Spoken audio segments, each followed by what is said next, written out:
You ask me a lot of questions. And there you are. Welcome to Brosé. Just a couple of bros drinking rosé and talking fitness. I'm Mike Garrity, the strongest comedian on planet Earth, and this is Dustin Nelson, doctor of Chinese medicine, kinesiologist, acupuncturist, herbalist, and soft-skinned male. No. No? Troubled by how you We're know going to that, figure that Mike. out by the end of this episode. What we do here is we sift through all the fitness BS and self-care BS that the industry tries to spoon feed us, and we help you learn what's good and what ain't. Right, D? Right. All right, and we always start the show out with a hot five. This is where we go quickly through all the questions that we are going to ask in this episode, and Dustin gives us fast, quick answers, and then you kind of know the brief overview of everything you need to know, and then you can scram. But if you want to learn more after that segment, we do a little deep dive.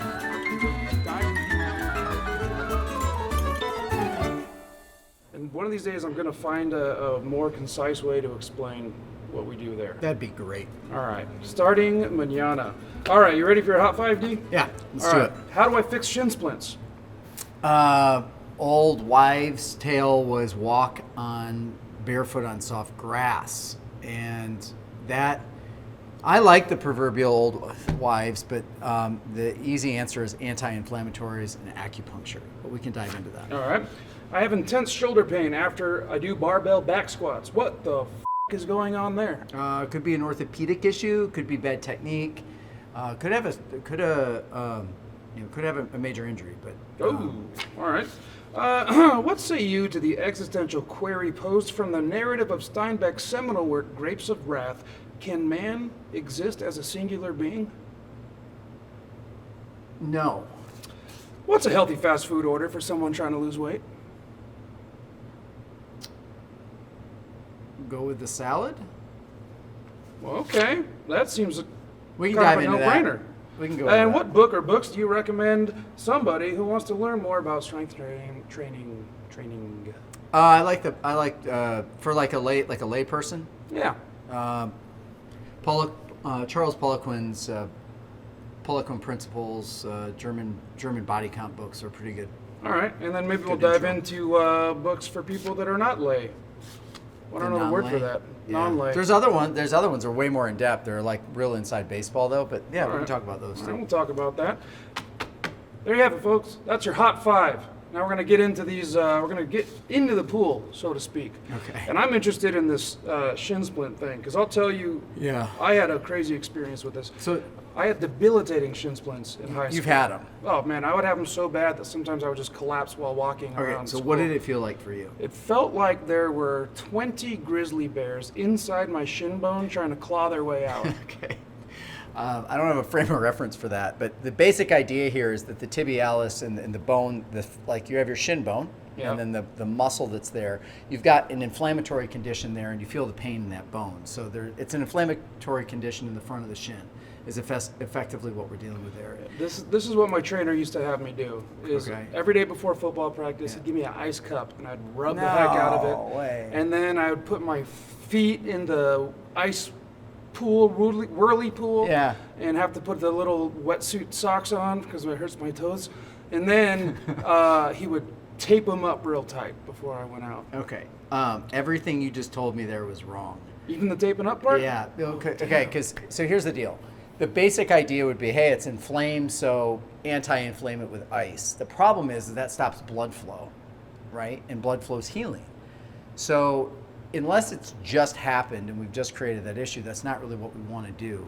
And taping it is an occlusion of blood flow. It like stops the blood from moving there. What you really want to do, acupuncture is great for this because you can actually take filaments and thread into between the shin bone and the muscle and promote the blood flow and healing. What do you mean filaments? Like thread? The needles, yeah. Oh, the needles. Yeah, and so you can use that. You're sticking a needle all the way through the shin to the other side? Not through the shin, Mike. Just in the crevasse between the crest of the bone and the muscle. Uh-huh. And you just do that, and it helps promote blood flow and movement of fluid through the interstitial spaces. You can use topical anti-inflammatories in that spot. So whether we use things like Zhengu Shui, which is kind of like a Chinese icy hot, or Posemon, something What similar. about Icy Hot? Is that stuff good? Icy Hot can be okay. Yeah, it can be okay. There's also things you could use now in combination. It's all palliative. It's all topical stuff that's got an analgesic quality or a pain-killing quality. So things like some of the CBD oil cream things, especially at clinical levels, those could be really helpful. But the deal is here is you got to give it some rest, and you have to promote the healing process. And that's why I like the Acu in there, or even just some light massage and those types of things. Yeah, so- Arch supports as well, because it's you think about the front of your shin, and then you want to support the back of your shin with tightness. So arch supports can be helpful for that All as right, well. so if you don't have access to Acu, throw some Moxa. Posemon. Moxa Moxa would be stick? great. Yeah, you use a Moxa stick on that. Yeah, it's a topical anti-inflammatory. It's kind of like a laser. Yeah. Okay. It's like it's got palliative. You get acupuncture, moxibustion, shin supports. No, arch supports. Arch supports. Arch supports. Yeah. Heat, not ice. Yeah. And a topical analgesic. analgesic. Yeah, anti-inflammatory. Pretty simple stuff, folks, and that's why they never fucking got better, Coach Moore. Sorry about that. Hey, here's something I want to tell you though. One of the things I hear from people on a regular basis is, now I know what I'm doing because in high school I did this or that. In my experience, very, very few coaches at the high school and even many at the collegiate level are really well adapted to give this kind of advice. Now, college levels have changed a lot with the proliferation of all the sports programs and those types of things, but at a high school level, they mean well, but often the information they're giving is less than advantageous. So just be mindful of that. Well, I will. Next time I'm in a high school locker room, I'll make sure to not let them inspect me as thoroughly Okay. as I usually do regularly at this age. Let's go to, I want to know more about this fast food thing, because you said just get a salad. And, Yeah. Yeah. and I think everyone in the world would be furious that you said that, because Yeah, that's it's not, kind that's of a not bad what answer. we Not want a to great know. answer. No. Yeah, we want to know, like, what do I just get, like, because here's what I would do. I would get, like, quarter pounder, take the buns off, and then I would get You're cheeseburgers. No buns kind of guy. Well, this is my recipe of how I would try to eat fast food while losing weight, right? Yeah. Take the buns off a quarter pounder, then get 2 double cheeseburger, take the buns off of those, because that's 2 patties stuck together with cheese, and use those as the buns on the quarter pounder.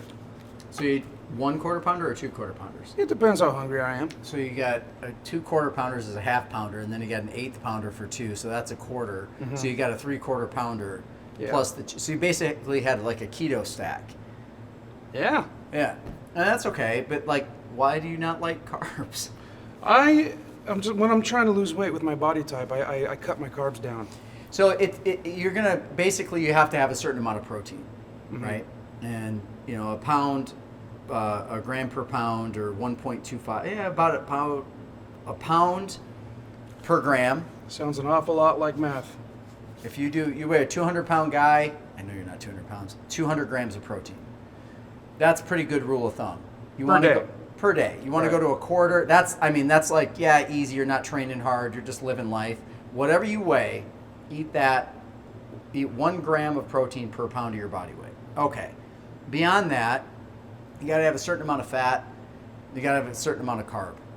Okay, so some people lean heavy on the fat and no carbs. Some people lean a little heavier on the carbs, drop the fat. That really depends on your training stimulus. So that's all fine.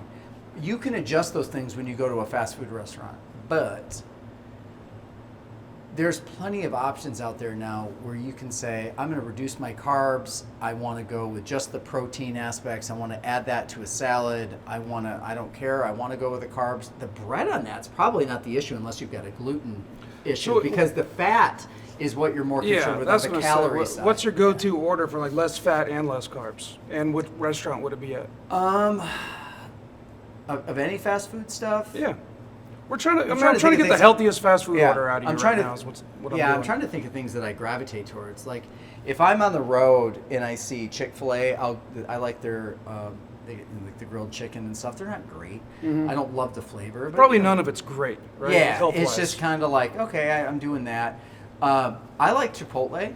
I like Chipotle a lot. How about this? Everyone I know who tries to be healthy, they just say, I'll get a burrito bowl from Chipotle. And to me, that Okay. sounds insane. Yeah. It doesn't sound healthy at all. Well, it's not about, okay, let's unpack the word healthy.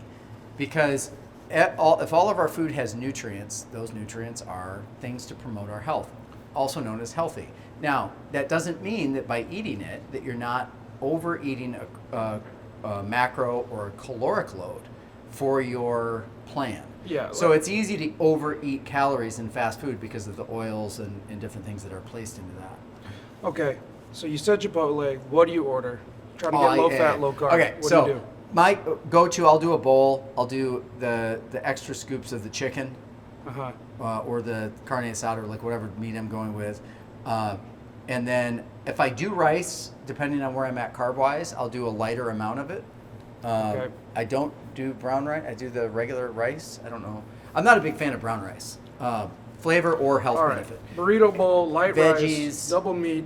Lots of veggies, lettuce, tomatoes, salsas, and depending on, if I'm where I'm at calorically, I love guac. I think avocados are great. I'll throw guac on there, but if I'm trying to cut my calories back, I'll probably avoid the guac. Last question, quick answer. Is the Chipotle burrito bowl a good idea to have on your daily menu if you're trying to lose weight? It can be. The biggest issue that you have with this stuff, though, it doesn't actually have to do with, you can make those macro appropriate, right? You shift out scoop of this, scoop of that. Carbs, no carbs. I can go heavier on the fat with the guacamole and avoid the rice altogether. But here's the thing, dude. They use bran oil. And a lot of people will have digestive distress from that. And they'll be gassy, they'll feel bloated, they're otherwise don't like that. Some people use canola oil. I don't think they use that anymore. But a lot of people don't deal well with rapeseed oil or canola oil. So it's the oils that are in there that create, that even if they have a high smoke point, can create some GI distress. And so then you have people coming out of there, especially if they haven't gone in with a plan. You gotta go in with a plan. And that's the thing. Don't just walk into Chipotle, just like don't walk into Whole Foods or any health food store and be like, everything here is great because it says gluten-free, it's good for me. It's not the case. There are benefits. You want carbs, you can have them. You want fat, you can have them. You want the rice, cool. You want the guac, cool. But you have to make a plan for yourself. If you're trying to reduce your calories, go with the protein first, add the veggies, and then either choose the carbs or choose the fat. And if you want to have a great time and you don't care about any of it, have them both. And add a margarita to it. There you go, folks. There's a long, complicated answer to a question that where the real answer is probably just don't go to fast food so often. Yeah, that's right? probably a good idea. And if you do, you got to go off menu. You got to go off road and pick your potholes. I used to really like the BK broiler. Huh? BK What is that? Broiler. It was like a broiled chicken sandwich from Burger King. I really like that. All right. It had like the big tomato slices on it. You don't care, do you? Well, no. I lose interest when we stop talking about beef. Okay, books. Let's talk books. Poliquin. Yeah. Sorry, we got the no, I was laughing because technical you're like, I don't difficulty. only want to talk beef. No, let's talk books. Just Right. make me laugh. Yeah. I lose interest when we start talking about chicken. I like the chicken. Huh? I know. All right, let's talk about books. All right. Poliquin. What's the name of the Poliquin one you said earlier for the layman? Yeah, if so, a good introductory book for people to learn how to train. And I think that some of this book reading should be required reading for folks before they come out of school, because it's a great thing to see so many people training in gyms now. Okay? Mm-hmm. And if we're going to spend the time to have a gym membership, let's spend a little time to learn what to do with it. That's what I'm saying. Like, we need to get some more info out there because the stuff, and I see some horrifying things out there. You know what the problem is now, Mike? Here's the problem. We've never lived in a time where we have better access to information. Anything you ever wanted to know about anything in the history of the world, just put it into your little smartphone and it will give you an answer. Here's the problem. How do you sift through it? And so now, without having that knowledge set behind us, it's really difficult to listen to the influencers and the people out on these platforms and go, oh, that makes sense, that sounds good. And then, oh yeah, that sounds good. So we end up with these like Franken programs of people doing random stuff. And we're a little too focused on the headline. If we just spend a little bit of time and go, okay, I want to learn something about what I should do with this, go with these trusted people. Book I mentioned, the German Body Count book, it's a training program, effectively. But it talks a lot about things that people don't talk enough about. Like, you don't walk into the gym in the States and hear people talking about their tempos. And you don't talk about rest intervals. And you don't talk about loading, right? If somebody asks me, the number one question I get asked from people when they go to do an exercise is, how much weight should I put on it? And they don't realize that whatever the rep scheme was on that program that you read determines how much weight you put on the bar. And so the fact that we don't understand these principles is more of an issue than we're discussing. And there's real simple ways around it. Just read that book. It's a great book. And then he has another one too. Charles wrote a number of books, but the Poliquin Principles one is pretty good too. Do you have a good book? Do you have a good book suggestion just to learn how to eat for many different goals? Actually, you know what? I would recommend this for most people as a not trying to be an industry folk. Just, I need to learn how to run my rig right. Right. I would sign up for a course with Precision Nutrition. They run it twice a year. It's like Berardi used to teach nutrition at a couple different universities, and half of it is textbook, teaching you how your body works, and then the other half is how do you maintain this in like calories, macros, putting things together. It's fundamental. Like, this is what home ec should be today. And he's done a wonderful job with it. So there you go. Honestly, John. John doesn't need more money, but we just got him some. This podcast might be able to get us there. Our end goal with this, if we're very successful, is we could be teaching home ec together. I have no interest in teaching home ec with you. Although I would teach a cooking class. I love that. I love to cook. Well, that brings us to the next segment that I've cooked up for you. This is Two Truths and a Lie. That's pretty good. Yeah. I've been horrible with segues this whole time, but that one I was good, and now I'm ruining it by talking about stepping all over it. I'm going to give you two truths and a lie about my body, and you tell me what do you think the lie is? Okay. Yep. And then maybe if we have some time, you can help me out with whatever's happening there. There we go. Number one, I invented a dog food for men called man chow. Number two, up until recently, I thought one serving of rotisserie chicken was one rotisserie chicken. And three, I used MyFitnessPal to count macros, and I got shredded. I would say that the man chow thing is the lie, but I've just known you long enough to actually believe that, Mike. I would say the MyFitnessPal thing sounds like the reach, and I'm going to go with that as the lie. Okay, you got it. I've tried MyFitnessPal, and am I right? Yeah, you're right. No, Awesome. I did invent a dog food for men called Man Chow. I have no trouble believing it's that. Brilliant. I wish. So you get your macros. You're allowed this amount of carbs. So you get sweet potatoes for that because it's mushy and you can stuff things in it, right? So they get the vegetables and the meat and the fat you're allowed to have. Put it all together in one big glumpy mush. And then you put that in your fridge, and then whenever it's time to eat, you just take a couple scoops out of that, and however many scoops you want to eat at a time is up to you. But you only get one jug of man chow per day, and then you never mess up your macros, and it just is what. Okay. I was really excited about this. Yeah, good job, Mike. All I was expecting was that's a great idea. Yeah. Well, hey, good job.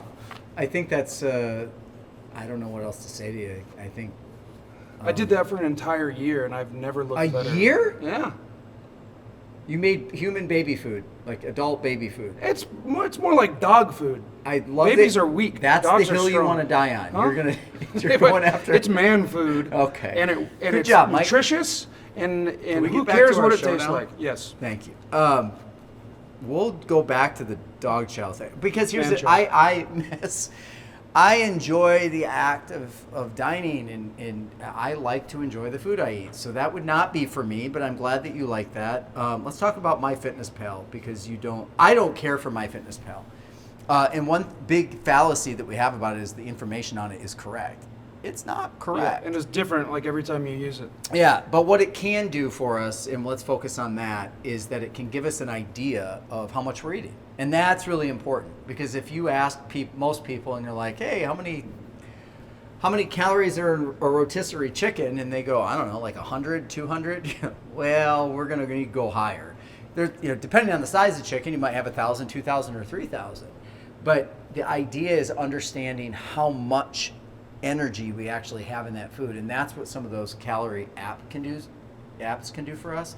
But what you want to be able to do to drop the body fat, whether it's what you call it, man-chow, yeah, or calorie counter, or whatever technique you want to use in there. The basic idea is get an idea of how much energy is in your food, how many calories are in your food. What's a good app for that? There are a lot of them. It really, you can use any of them because none of them are overly accurate. What I actually like the My Macros. That's the one that I've found. What percentage of accurate do you think that is? It's not. Well, what I love about it is I do have the flexibility where I can actually go in and customize it and then just make things that are easy for me. But I do find that it tends to have it's got a better set of information in my experience than some of the other ones. It's about $4. Well, and it gives you a good. It doesn't matter if it's 80% right and you're consistent with all the time, then you're always 20% off, and you track that because here's how you use a calorie counter. You want to know if dropping body fat is very simple. Are you ready? There's an entire industry built around this. Here's the effective long and short of it. Do you want to be smaller? You eat less energy than you use. Okay?